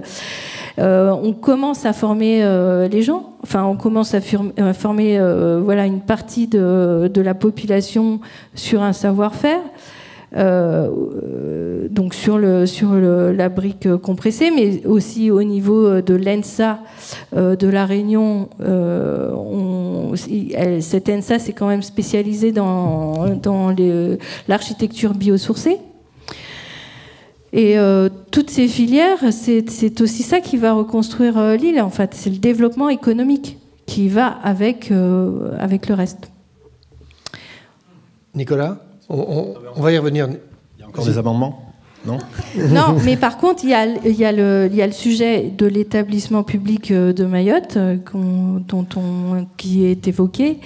Et du coup, on sollicite évidemment de faire partie de cet établissement pour pouvoir avoir un poids et avoir une reconstruction voilà, qui suivent voilà, toutes ces règles et toute cette volonté de reconstruire de manière pérenne. Mais ce qui veut dire quand même une sorte de planification, donc si vous mettez ça dans un calendrier, avec une perspective et autres. Nicolas, qu'est-ce que tu penses de... Dans la salle, il y a aussi des personnes qui travaillent sur le long terme, il y a des urbanistes, des paysagistes, voilà. En fait, il y a un enjeu de vraiment... moi, je pense que c'est principalement un enjeu méthodologique. C'est-à-dire qu'aujourd'hui, on a... et en plus... On a très peu de temps pour s'organiser parce qu'une autre catastrophe va arriver dans quelques mois et puis plus personne ne parlera de Mayotte, c'est à 8000 km. Nous, on est très sûr que là, il y a un peu de monde ce soir et merci à vous toutes et vous tous d'être venus, mais on fait la même table ronde dans 2 mois et il y aura 2 personnes. Parce que voilà, c'est non. Bon, non, peut-être parce pas. qu'on va continuer. Julien Bargeton l'a dit tout à l'heure. Ok, ça marche, on va continuer. Super. Mais du coup, je pense que l'enjeu, il est méthodologique et là, on voit bien qu'après 1 mois et demi, là, on est à J+47. En fait, nous, on est en contact avec tout un tas d'acteurs, on n'a pas de chaîne de décision clairement identifiée, que ça soit sur place, que ça soit ici. On a tout le monde qui s'agite un peu en se disant voilà, on pourrait faire ci, on pourrait faire ça. Sur le bois, par exemple, on a dans les cartons le fait d'acheter une scierie mobile et de l'envoyer demain. Il faut 140 000 €. Bon, mais ok, est-ce que dans la salle, quelqu'un dit ok, on y va, on le fait? Une scierie mobile. On est prêt à... Voilà, il faut lever la main, on y va. Nous, on a le devis, on est prêt à l'acheter, mais on ne sait pas à qui s'adresser. La Fondation de France a reçu 40 millions. Ils ont reçu 200 dossiers, dont certains ont déjà été choisis. Je ne sais pas si tu as été... Voilà. Donc, en fait, il y a une espèce de complexité de méthodologie. Et tout à l'heure, ce que je voulais dire, c'est que le défi, quand même, de notre temps, c'est la limite matérielle. C'est-à-dire qu'on peut construire avec des matériaux Marriott, mais jamais on construira les 50 000 logements nécessaires. Donc, si vous voulez, on a ce défi-là de la limite matérielle du monde, on pourrait dire, parce que c'est pas que à Mayotte. Par contre, nos limites organisationnelles, en théorie, elles sont illimitées. C'est-à-dire que si on décide de là tous rester 2 jours et de ne pas sortir de ce salle tant qu'on n'a pas un plan de match un peu précis, on pourrait le faire. Et donc je pense qu'il y a vraiment un enjeu, parce que là, moi, je vois des gens qui commencent à se démobiliser en disant, moi, je voulais aider. Nous, quand il y a eu le cyclone, on a proposé un formulaire, on a reçu 400 sollicitations de gens qui disent, je veux y aller, je veux aider, je suis jeune, je suis vieux, je suis à la retraite, j'ai fait d'autres cyclones, etc. Donc on a cette ressource-là, mais en fait, qu'est-ce qu'on en fait? Nous, moi, je suis tétanisé, je regarde ce tableau, je dis, mais je ne sais pas à qui adresser ça, à qui l'envoyer. Est-ce que j'envoie à Hélène Fernandez? Oui. Et puis elle reçoit ça. Et déjà, elle va dire, déjà okay, qu'est-ce que j'en fais? On peut commencer par Hélène. Bon, bref, vous voyez ce que je veux dire? Donc en fait, et moi là, je vous partage ça parce que je pense que cet enjeu d'organisation et de méthodologie, il doit venir avant tout ce qu'ensuite on sera capable de faire collectivement, professionnellement. Et là, j'avoue que les acteurs publics sont, en tout cas à Mayotte, sont pas du tout en état psychique de le penser, parce qu'ils sont proches burn-out. Les sous-préfets, ils ont fait un truc assez marrant, ils ont envoyé des sous-préfets renforts. C'est-à-dire qu'il y avait un sous-préfet, on en a mis un deuxième. Je ne sais pas si on fait ça pour le préfet, mais moi, les sous-préfets avec qui j'ai travaillé, il y avait un double derrière qui tenait pour pas que le premier sous-préfet tombe. Et c'est super malin, en fait. Mais c'est vachement bien, parce que ça permet d'amener quelqu'un qui était frais, qui était dispo, qui n'avait pas vécu le traumatisme du cyclone, et qui était là pour aider à la bonne décision. Mais en tout cas, il y a un enjeu comme ça d'organisation, et je pense qu'il faudrait poser ça comme un vrai sujet d'architecture, parce que c'est une architecture de la pensée. Bien sûr. C'est pas faire des bâtiments, c'est faire en sorte qu'on va pouvoir faire des bâtiments. Voilà. Dans la suite de ce que tu dis, effectivement, à 50 000 logements, je lisais récemment qu'il y avait eu 300 000 permis de construire demandés en 2024 sur l'ensemble de la France. Donc là, on est sur une île qui représente 0,5% de la population de la France. Et donc, il va falloir effectivement qu'on arrive à inventer une forme de logement, une forme de construction qui soit à la croisée de ce qu'on a pu observer. Parce que le logement le plus formel de Mayotte a pas résisté. Le logement informel s'est déjà reconstruit. Et encore une fois, le logement formel, mais il y en a pour des années avant qu'il soit reconstruit. Et on avait eu un exposé d'ailleurs de ce qui s'était passé sur Irma à Saint-Martin. En fait, le bilan à Saint-Martin est terrible. C'est-à-dire que c'est pas reconstruit, Saint-Martin, du tout. On est 7 ans après, et c'est pas du tout reconstruit. On a eu ce retour d'expérience qui nous disait, par exemple, les écoles là qu'on souhaite réparer, en fait, dans les délais, on va pas arriver à les réparer assez vite, et assez vite, elles vont se dégrader encore plus, et on va devoir considérer qu'il faut construire de nouvelles écoles. Donc, à tous les niveaux, on va se retrouver avec une nécessité d'inventer, effectivement, comme tu le disais tout à l'heure, une manière de faire. Et je pense que l'ordre aussi, il va falloir qu'on invente, parce que, par exemple, c'est cette question au rapport assurantiel, au rapport foncier. Nous, on a le projet de maison. On avait été lauréat en 2022 d'un concours organisé par le PUCA qui s'appelait Un toit pour tous en Outre-mer. En fait, aucun des lauréats n'a pu construire ces logements parce que pour avoir les financements de l'État, il faut avoir une assurance dommage d'ouvrage. Et en fait, il n'y a pas d'assurance dommage d'ouvrage à Mayotte. Aucun assureur n'accepte de s'engager sur l'assurance dommage d'ouvrage à Mayotte. Donc, déjà là-dessus, on est bloqué. Et donc, même notre métier d'architecte, il va falloir qu'on arrive à le redéfinir par rapport à ça. Parce que, d'ailleurs, c'est comme... Tu as commencé par Los Angeles. Bah oui. Bah, Los Angeles non plus, il n'y a plus d'assureurs. Hein. Et donc, tout ça, il va falloir qu'on trouve quelque chose là-dedans, à la croisée de tout ça.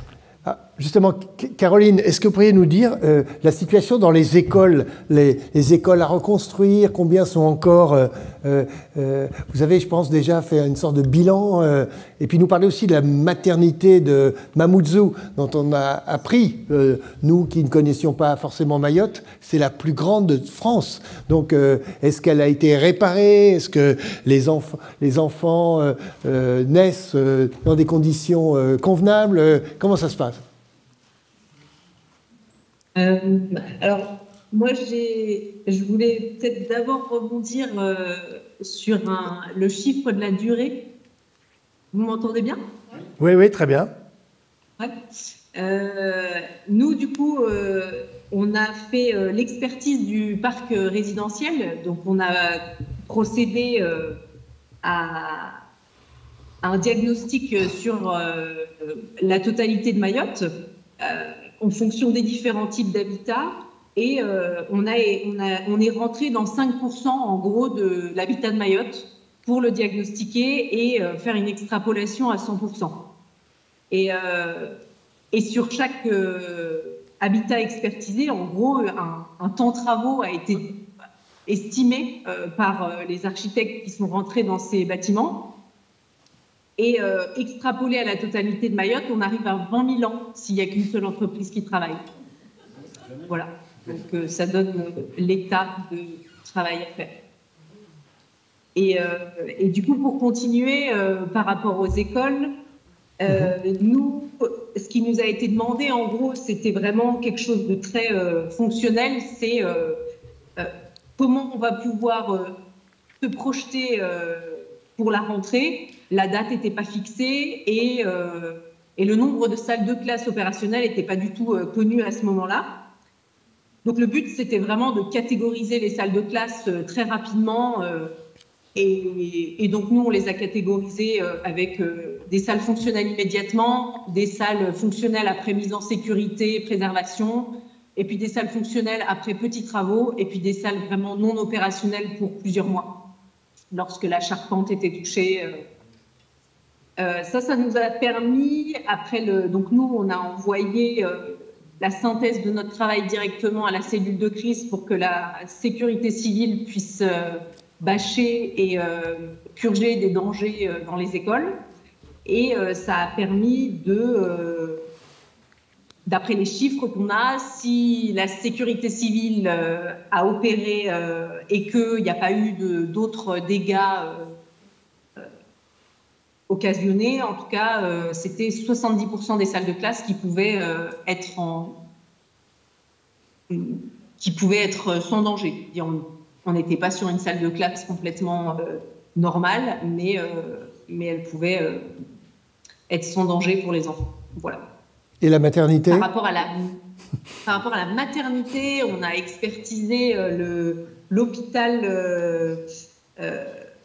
de Mamoudzou, qui est le CHM, qui était complètement à découvert au moment où elle a expertisé. Ils étaient très actifs sur le fait de bâcher les immenses espaces qu'ils avaient. Donc, il y avait vraiment toutes les salles complètement à nu, quoi. À partir de ce moment-là, moi, je ne peux pas vous apporter plus d'informations sur l'évolution de la situation. J'y suis pas retournée et voilà. J'étais concentrée à autre chose. Merci quand même. Je voudrais qu'on parle, juste avant de passer la parole à la salle, je pense qu'il y aura beaucoup de questions de la ville informelle. Parce que quand même, on ne peut pas faire comme tu en as parlé, et très pertinemment. Mais que faire avec ça? Donc déjà, je voudrais signaler que parmi les 14 sites proposés à l'Europan cette année, et je m'adresse aux jeunes architectes qui sont dans la salle, le site de Dembéni, qui avait été choisi avant le cyclone, je tiens à le souligner, précisément va être proposé à toute la jeune architecture, aux jeunes paysagistes, aux jeunes urbanistes européens. Et donc là, pourquoi j'en parle? C'est que l'habitat informel est venu impacter la mangrove. Donc la mangrove, à cause de ça, ne joue plus son rôle, ou plus assez bien.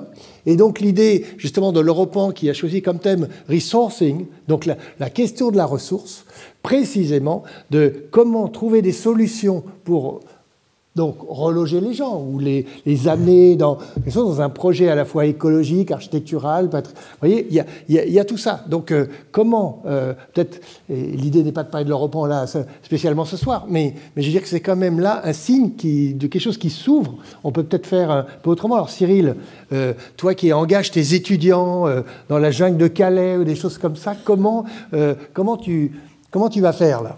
Dis-nous. Alors, bon, il y a quand même des exemples connus et reconnus qui fonctionnent et qui ont fonctionné et qui sont en place dans le monde. Et alors, il y a des exemples qui sont connus internationalement. L'exemple de Medellín est connu, où justement, on a... Et c'est des méthodes qui sont inspirées de là-bas qu'on propose, hein, mais on a commencé par justement les espaces publics, les réseaux, la mise en place de voies de cheminement, etc. Et j'étais à Medellín il y a une dizaine d'années. C'est assez stupéfiant parce que ces quartiers qui étaient extrêmement dangereux sont devenus même les quartiers les plus touristiques. C'est presque un petit Montmartre. Avec le métro câblé. Voilà, exactement. Plus près de nous, il y a un exemple où ça a fonctionné, c'est à Fort-de-France avec Letchimy, Serge Letchimy, qui est un urbaniste qui était cité dans le roman de Patrick Chamoiseau, Texaco, comme l'urbaniste, qui était maire adjoint à l'époque d'Aimé Césaire, chargé de l'urbanisme, et qui a théorisé, il a fait un ouvrage là-dessus, sur la transformation des quartiers, des bidonvilles, en quartiers. Donc le quartier de Texaco est maintenant un quartier intégré dans la ville, et il y a des exemples qui sont connus. Et d'ailleurs, au cours de nos différentes recherches, parce qu'avec les étudiants du DSA, on a relevé l'intégralité des bidonvilles de Kawéni, on a découvert un jour que ça avait été fait au début des années 2000. Il y a un quartier qui s'appelle Lazerevouni, où ces cheminements ont été mis en place, où justement la machine vertueuse, entre guillemets, s'est mise en place, c'est-à-dire que derrière, les logements se sont durcifiés, se sont sécurisés, et il y a justement la transformation, l'apparition, peu à peu, de quartiers de la ville. C'est-à-dire que ce qui était un bidonville se transforme d'abord dans un quartier spontané et puis peu à peu dans un quartier de la ville. Donc il y a des méthodes qui sont connues. Oui, c'est vrai, à São Paulo aussi. Voilà, mais toute l'Amérique latine, il y en a au Sénégal, il y en a au Kenya. Les exemples sont très connus, il y en a aussi en Inde. Donc on peut...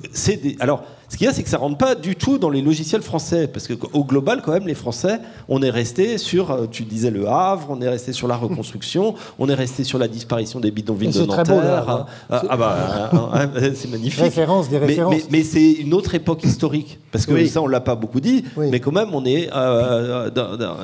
c'est des choix historiques qui se sont faits peu à peu, mais on a un État qui n'a pas des moyens comme il avait à d'autres époques. Et on n'a plus la ressource non plus. Voilà. Et c'est pas raison de le souligner. C'est un jeu de ressources, on n'a plus autant de béton qu'on en a eu pour faire le Havre. Ça, c'est une certitude. Voilà. Donc, il va falloir trouver des solutions. Et effectivement, dans la logique française, il va falloir se tordre le bras un petit peu, quoi. Oumou, quand vous... Sur la ville informelle, comment vous voyez les choses, vous, jeune architecte là, vous les voyez souvent, j'imagine que peut-être que vous êtes déjà à l'œuvre avec eux sur des projets sociaux, avec les communautés locales. Comment vous voyez ce sujet de la ville informelle ? Professionnellement, à Tandem Architecte, on travaille surtout sur des équipements publics. Donc, un peu moins, on a beaucoup également travaillé avec la CIM, mais on a très peu travaillé pour le moment sur la question des habitats informels. C'est vrai que pour nous, les bidonvilles représentent un aspect et un défi pour l'aménagement. Mais Mayotte, c'est aussi, c'est bien plus que cela. C'est une île en pleine mutation, riche de son histoire et de sa culture. Donc, il faut des archives pour prendre chacune des questions en main. Après, moi, concernant plus précisément la question des habitats informels, c'est vrai qu'on les voyait, pas vraiment. Mais on les a redécouverts plus suite au cyclone, puisqu'ils étaient camouflés sous toute cette végétation. Donc, disons que moi, je serais plus d'optique de partir sur privilégier le renouvellement urbain, densifier et réhabiliter les quartiers existants, plutôt que l'expansion sans contrôle. Ou si il faut une expansion, avoir une expansion urbaine contrôlée et réfléchie, intégrant des espaces verts et des infrastructures adaptées. Donc partir sur, comme je le disais tout à l'heure, une réflexion à grande échelle avant de rentrer quartier par quartier. J'ai peur qu'on finisse par faire les mêmes erreurs qui ont pu être faites ailleurs en privilégiant cet étalement urbain. Parce que Mayotte reste petit, on souhaiterait, je pense tous, préserver un maximum le cadre, l'écrin végétal dans lequel on vit. Donc si on peut privilégier plus une densification, une réhabilitation des quartiers existants par la densification, je pense que ce serait plus judicieux. Ce n'est que mon parler. Alors, Pierre-Antoine, j'imagine que la ville informelle, évidemment, tu ne t'en préoccupes pas. Je veux dire, ça ne veut pas dire que tu n'es pas concerné, que tu ne la regardes pas. Mais quel est ton regard parce que c'est un patrimoine de fait, non? Non, je n'interviens pas sur la ville informelle. J'ai beaucoup de considération. Cyril le sait pour ses engagements et pour tous ceux qui participent. Maintenant, je la regarde avec beaucoup de considération. Et je pense que cette résilience, cette capacité d'autoconstruction, elle est la force de la ville informelle, mais elle est aussi la force qui doit nourrir l'intervention sur le monument historique. C'est-à-dire qu'il ne s'agit pas de vivre un objet de musée, mais comme je l'ai dit, c'est un objet qui est l'architecture qui est partagée, qui est portée par une communauté, qui est révérée par beaucoup. Et cette capacité d'autoconstruction doit être mobilisée pour intervenir aussi sur le monument historique. Donc c'est le même monde, c'est la même histoire, c'est le même territoire. Et pour moi, il n'y a pas de frontière entre les deux. Et le savoir-faire de l'autoconstruction est absolument extraordinaire. Extraordinaire. Très bien. Oui, pardon.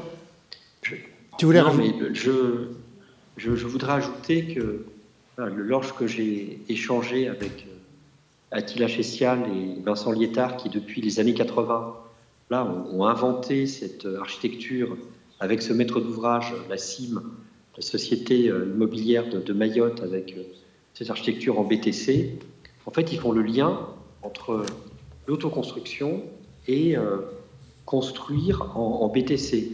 Et pour te dire que c'est la même histoire, c'est qu'aujourd'hui, c'est de l'architecture contemporaine remarquable. Aujourd'hui, c'est de l'architecture protégée, classée au titre des monuments historiques. Donc, c'est la même histoire.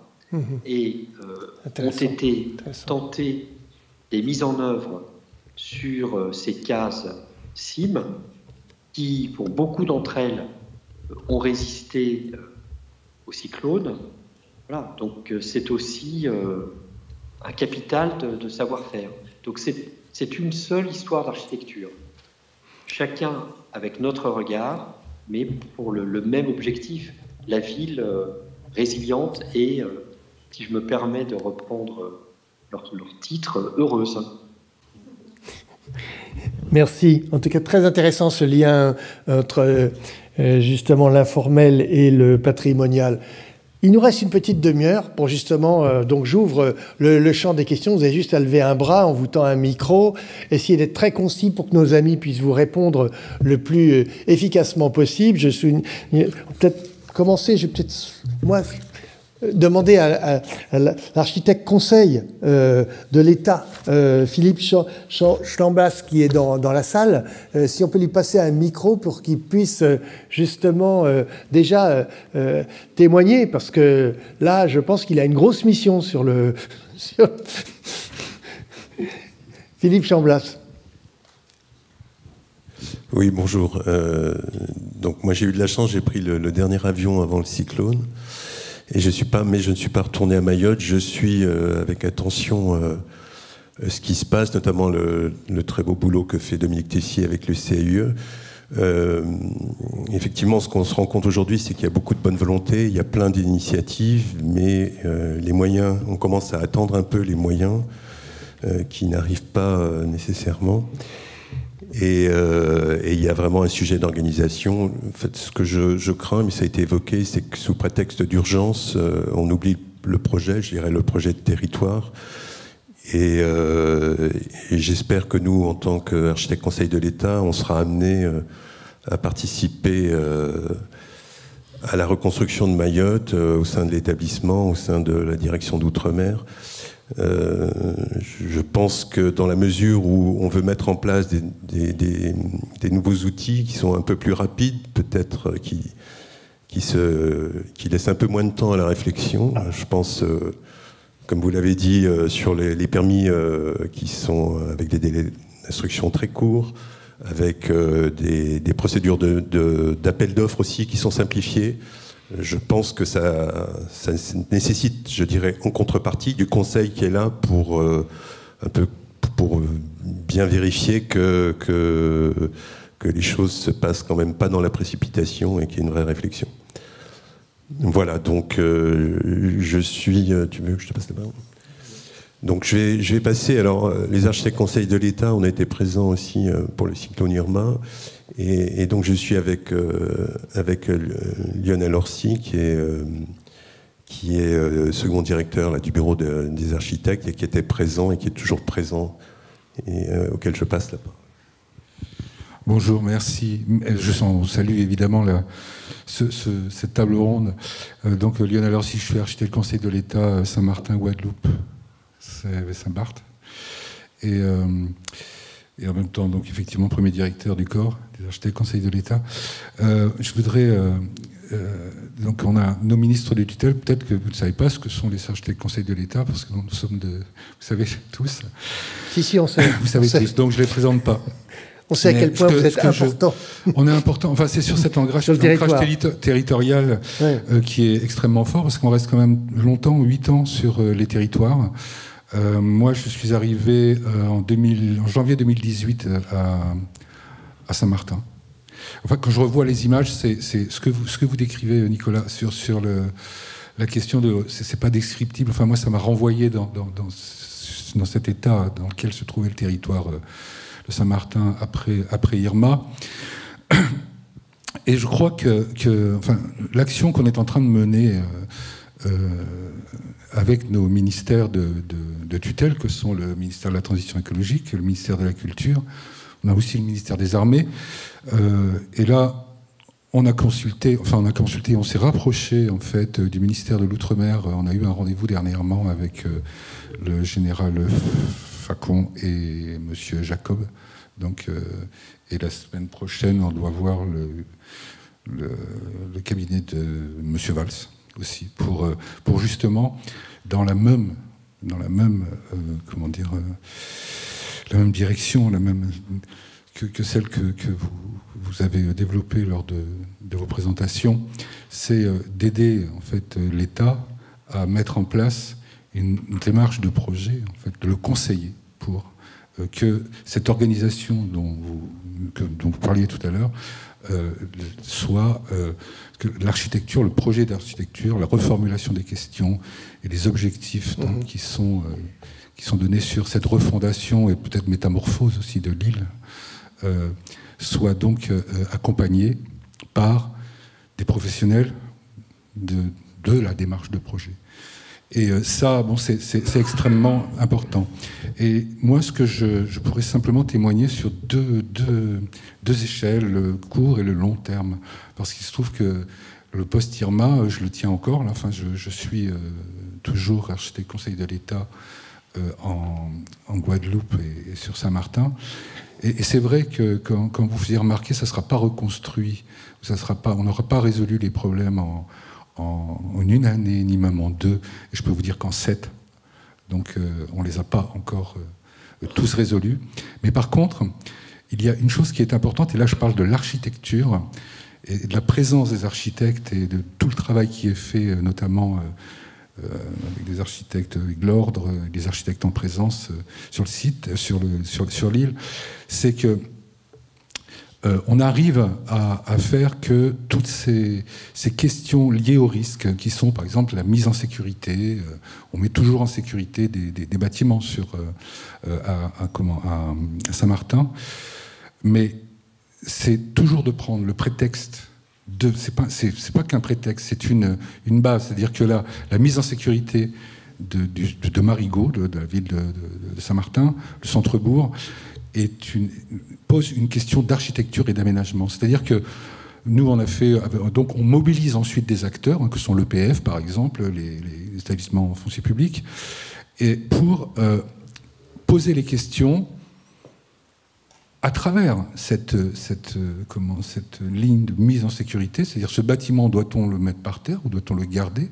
Mais on introduit ça, donc il y a des équipes d'architectes qui sont là, dans une démarche de projet et de planification, de plan guide, pour savoir si il va falloir reconstruire avec cela, dans une prospective, effectivement, d'aménagement et de planification.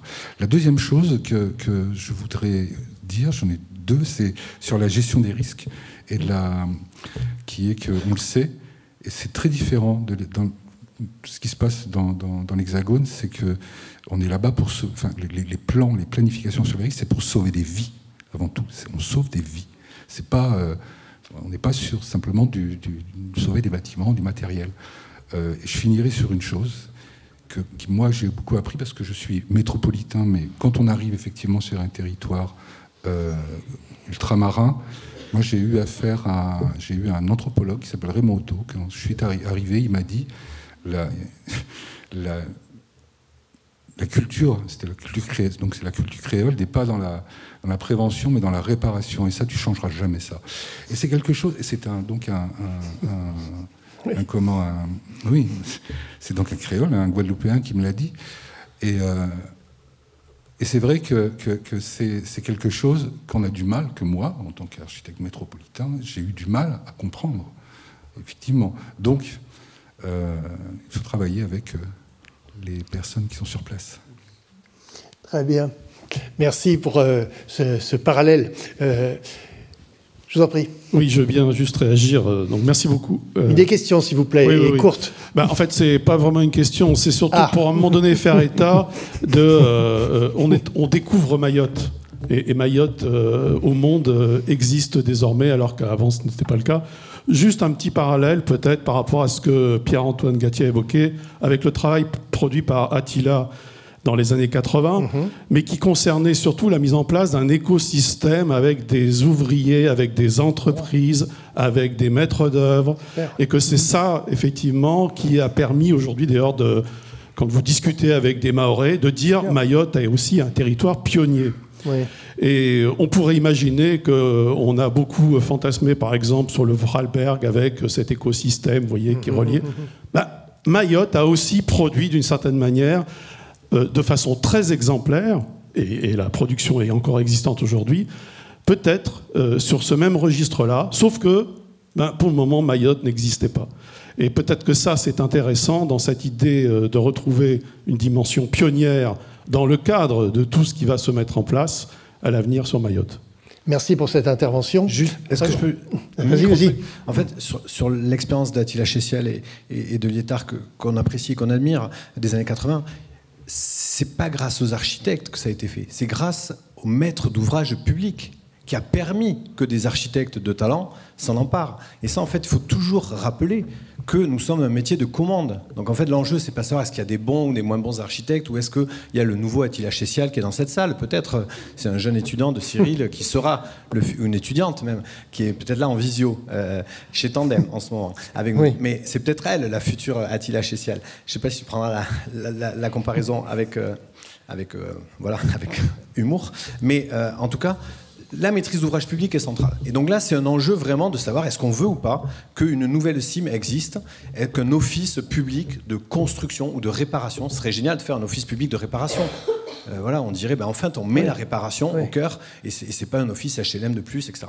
Donc je voulais juste dire que tout le monde adore le projet CIM des années 80, tout le monde dit il faut le refaire, mais il faut se dire qu'il faut les conditions de maîtrise d'ouvrage pour que ça existe. Oui, et pour aller dans ton sens d'ailleurs, la CIM actuelle a refusé de financer les logements totems. Oui. Donc ça, il faut quand même en être conscient. Il n'y a pas de bailleur social à Mayotte qui s'intéresse à la partie la plus pauvre de la population. Et Philippe Chamblas, et pour rebondir là-dessus, en fait, il y a un des gros problèmes de Mayotte, un des fondamentaux, c'est le foncier. C'est-à-dire qu'il y a le foncier, avoir un foncier qui n'est pas soumis au risque, etc. Et en fait, la CIM, qui existe toujours, qui est un bailleur tout à fait ordinaire aujourd'hui, en fait, le foncier, elle le trouve comment ? En cassant des cases pour densifier et faire des immeubles. Voilà. Bonsoir, je suis Pascal Chambard-Delauve, architecte urbaniste. Bonsoir. Les questions des risques majeurs, j'ai co-dirigé avec Cyril Hanna pendant 10 ans le fameux DSA, dont je connais un petit peu, et je participe au projet à Mayotte, le projet Totem, puisque je suis un des 3 lauréats avec Cyril et avec un 3e aussi. Voilà. 2-3 petites choses. D'une part, on fait référence à ce qui se passe dans les années 80, c'est remarquable, les Liétard, Dominique Tessier, etc. ont fait des choses de montage, mais le contexte n'est pas du tout le même. On ne peut pas du tout parler du même nombre de logements à construire, parce que c'est totalement exponentiel aujourd'hui. Les 50 000, ça sera peut-être 60 000 ou 70 000, si on regarde les chiffres actuellement de la population qu'on ne connaît pas. On ne sait pas aujourd'hui si on en a 300 ou 400 000 habitants. Et demain, si on regarde les chiffres de l'INSEE, ils disent en 2050, ça peut être 450 000 ou 700 000. Et c'est l'INSEE qui le dit, je le précise. Donc on va avoir d'autres solutions à trouver. Cette inventivité qui a existé dans les années 80, il y a une autre inventivité à créer à Mayotte. Peut-être que la forme urbaine même, on n'a pas les grands plateaux de l'Est où on va faire un urbanisme qu'on connaît aujourd'hui, qui a eu peut-être des qualités mais qui a aussi beaucoup de défauts. Là, on a un terrain qui est mouvementé. Il y a une structure qui est quasiment une structure en village à devenir. Et si on s'appuie sur ce qu'on a pu entendre tout à l'heure, j'ai entendu parler de l'Amérique latine, j'ai entendu parler de l'Afrique, il y a des tas d'exemples de consolidation de quartiers informels qui donne un urbanisme plutôt assez sympathique, c'est ce qu'on appelle le village à long terme en France. On peut travailler dans ces conditions-là. La condition, c'est de travailler avec les habitants. On est aujourd'hui incapable de construire les chiffres qu'on donne. Déjà, nous, sur une petite opération d'un concours gagné de 5 logements, juste en dessous de l'hôpital de Mayotte, on a un permis depuis 1 an. On ne peut pas construire parce que, comme Cyril le rappelait, on n'a pas d'assurance, on n'a pas de dommages ouvrages potentiels, on a des bureaux de contrôle qui refusent toute innovation qui ne rentrerait pas dans les réglementations plutôt métropolitaines, donc ça ne s'adapte pas du tout. On a un SPS qui nous explique comment on va accéder sur les toitures en métal, et il faudrait des garde-corps en haut. Et donc, on est dans une situation ubuesque là-dessus. Donc, la solution, effectivement, d'ailleurs, c'est pas tant les permis de construire. Les permis de construire, on a des systèmes de dérogation qui existent. On peut regarder la preuve par 7 avec des possibilités de permis d'innover. On peut en faire très rapidement des permis. Par contre, on n'a pas les matériaux. On n'a pas les équipes sur place, que ça soit de la maîtrise d'ouvrage ou de la coordination. On peut imaginer ce qui s'est fait effectivement dans les continents. Peut-être que la France n'a pas ces expériences-là, d'avoir des grands ateliers avec du stockage de matériaux. Pour l'instant, ils n'y arrivent pas. Des matériaux de recyclage. Mais je donne un tout petit exemple et après, je vous laisserai la parole. J'ai des projets actuellement également en Martinique, au nord de la Martinique, au Prêcheur. Aujourd'hui, on ne peut pas construire sur une partie des logements qui sont des... Pourtant, on utilise des matériaux qui sont des matériaux locaux, ce qu'on appelle les pierres de l'art, parce que pour pouvoir le faire, il faut avoir un avis technique. Pour avoir un avis technique, il faut passer par le CSTB. Ça fait 1 an et demi qu'on n'arrive pas à s'en sortir, avec des ingénieurs de très haut vol pour l'instant. Pour autant, ils sont vraiment très compétents, je ne vais pas les citer maintenant. Eh bien, il y a une inertie métropolitaine, je ne parle même pas d'inertie locale, qui empêche de pouvoir construire sur place. Si on débloque ça, on pourra aller très vite. Et je pense que cette question, aujourd'hui, d'avoir des équipes sur place avec des architectes ingénieurs expérimentés, on peut le faire dans ces ateliers. Cyril évoquait la possibilité de, pendant 6 mois, mais c'est peut-être pas 6 mois, c'est peut-être 1 an, 2 ans, 10 ans pour pouvoir le faire, avoir ces groupes locaux. Et puis, bien sûr, construire des centres de refuge. On en fait un actuellement en Martinique, c'est pareil, c'est extrêmement lent, extrêmement compliqué. Je pense qu'il faut débloquer toute cette question administrative, et peut-être que ce qu'on voit, ce qui se fait en Amérique latine, en Afrique et dans certains pays d'Asie, eh bien, il n'y a pas de lourdeur administrative, parce que dans ce cas-là, il n'y a pas d'administration. Et donc, on fait avec, et on va certainement beaucoup plus vite. Voilà, merci. Attention à la dérégulation. Non, on a des exemples innombrables d'une dérégulation qui est au service de quelques-uns et pas au service des habitants. Donc, méfions-nous toujours du mot dérégulation. En tout cas, merci Pascal pour cette intervention. Madame. Bonsoir, merci pour ces riches débats. J'ai plus une question sur les diagnostics. Moi, je suis encore étudiante, donc peut-être que j'ai pas autant de connaissances que vous tous. J'ai une question sur les diagnostics des bâtiments qui ont pu résister au cyclone. Je connais un architecte qui travaille plutôt dans le bambou et il y a certaines structures qui ont résisté. J'aimerais savoir si vous avez des informations sur la résistance justement du bambou ou de la terre par rapport au cyclone. Voilà, merci. Alors, qui répond ? Juste un mot.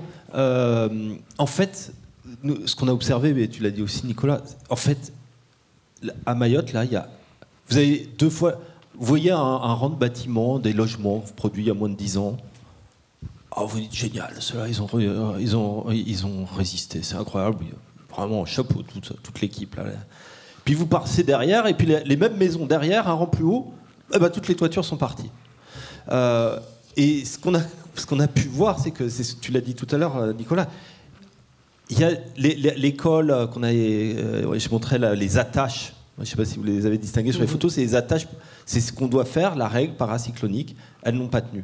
Malheureusement, il y a une expérimentation en bambou. Elle a été placée un des pires endroits de l'île. Elle n'a pas tenu. Donc, malheureusement, c'est pas comme ça que ça marche, en fait. C'est-à-dire que et même la norme, encore une fois, là, elle est à 230 km/h, la norme. Et la vitesse, les pressions qui s'exercent sont proportionnelles au carré de la vitesse. Donc le hasard fait que, c'est un hasard mathématique, à 230 km/h, vous avez une pression de 250 kg au mètre carré qui s'exerce, horizontalement et verticalement. Donc ça veut dire que votre bâtiment, nous on a tous appris à mettre des choses qui descendent, là ça pousse avec la même force et ça s'élève avec la même force. Donc c'est pour ça qu'il va falloir qu'on pense différemment. C'est-à-dire que on ne peut pas changer la norme. Vas-y. Et juste sur la BTC, parce que nous, donc, on a réussi avec d'autres ici, Cratère, notamment l'association, à faire Latex pour relancer la filière de BTC des fameuses années 80. Donc, mais on a mis 7 ans pour arriver à construire en BTC. Et là, ce qu'on a observé, c'est que si elle était bien posée, elle avait tenu. Et si par contre, en fait, il faut mettre une petite équerre de renfort toutes les 4 lignes de BTC pour que ça la stabilise, en fait, on a 2 murs qui sont tombés parce qu'il n'y avait pas la petite équerre. Donc il y a aussi un enjeu de mise en œuvre. Et ce qu'il faut se dire, et moi je l'ai vécu parce qu'un mois après Chido, il y a eu une alerte cyclonique. Et donc là, ça a été un moment traumatisant. Déjà pour ceux qui avaient vécu Chido, mais aussi moi, les gens m'avaient raconté le téléphone qui sonne dans la nuit, le préfet qui vous dit confinez-vous, etc. Et puis là, moi, je me retrouvais à vivre ça. Donc, je me disais, mais je remonte dans le temps, c'était totalement fou. Bon, il se trouve qu'après Madagascar, cette aire cyclonique est descendue plus vers le sud, mais il va y en avoir d'autres. Et c'est ça, en fait, le défi gigantesque, c'est que là, on peut s'exciter, on peut lever des millions d'euros, des milliards même, mais si on construit pour que dans un an, la prochaine période cyclonique, qui est plutôt l'hiver ici et qui était à Mayotte, un nouveau cyclone remette tout à plat, vous voyez ce que je veux dire ? Donc il y a un défi gigantesque, on est sûr que ça va revenir. C'est sûr, on ne sait pas quand, là c'était il y a 40 ans, mais c'est peut-être l'année prochaine. Donc comment aujourd'hui, chaque action qu'on fait, et ça a été dit par mes confrères, elle se fait aussi en préservation des habitants. Et ce qu'on a vu, c'est que les bâtiments publics étaient devenus des refuges.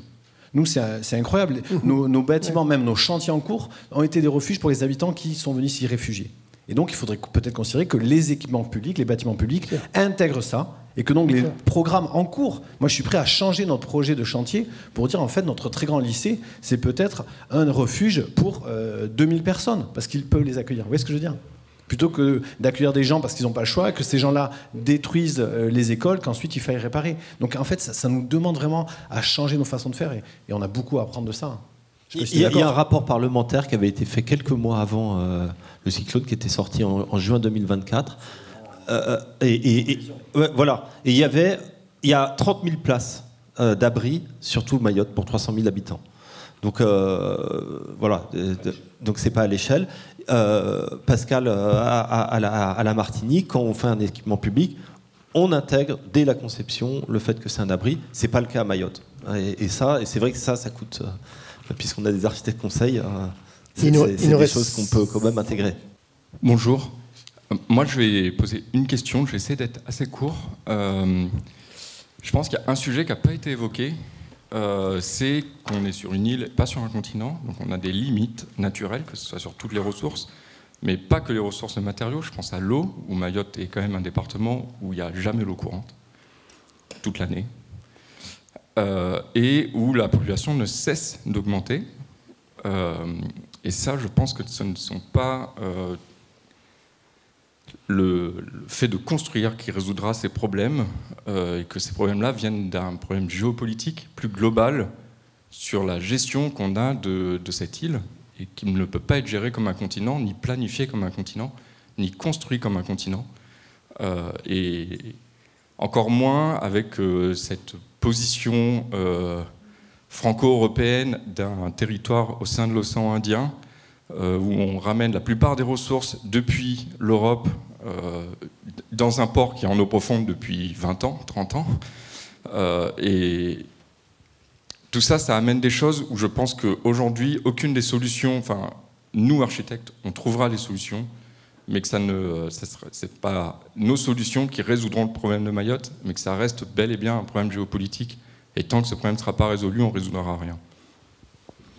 Y a-t-il une autre question ou une autre intervention qui sera la dernière d'ailleurs? Mademoiselle. Merci tout d'abord pour cet événement qui permet de nous réunir tous, architectes, et ce qui est relativement rare en général. Et ma question sera très simple et fera un peu la transition avec la fin. Aujourd'hui, comme disait Nicolas Delon, on peut relativement remplir une salle sur ces sujets. Peut-être que dans un mois, il n'y en aura plus que 2. Est-ce qu'il y a des événements par la suite qui vont être prévus pour qu'on continue de réfléchir ensemble et pourquoi pas trouver ces nouvelles méthodes qui posent problème? Alors c'est moi qui vais répondre. Oui, bien sûr. Hein, je ne suis pas du tout d'accord avec lui. On va suivre tout ça. On va continuer à animer justement ce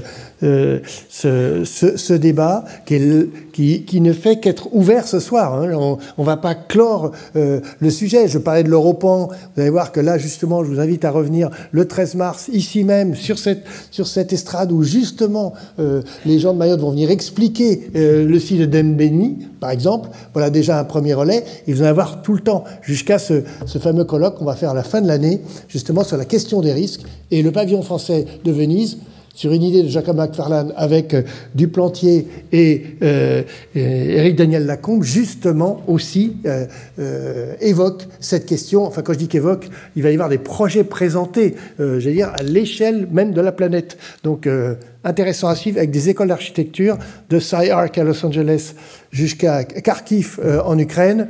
Donc, c'est pour vous dire qu'on ne va pas lâcher. Voilà, sur ce, je vous souhaite une excellente soirée. Il faut les applaudir. Il faut les applaudir.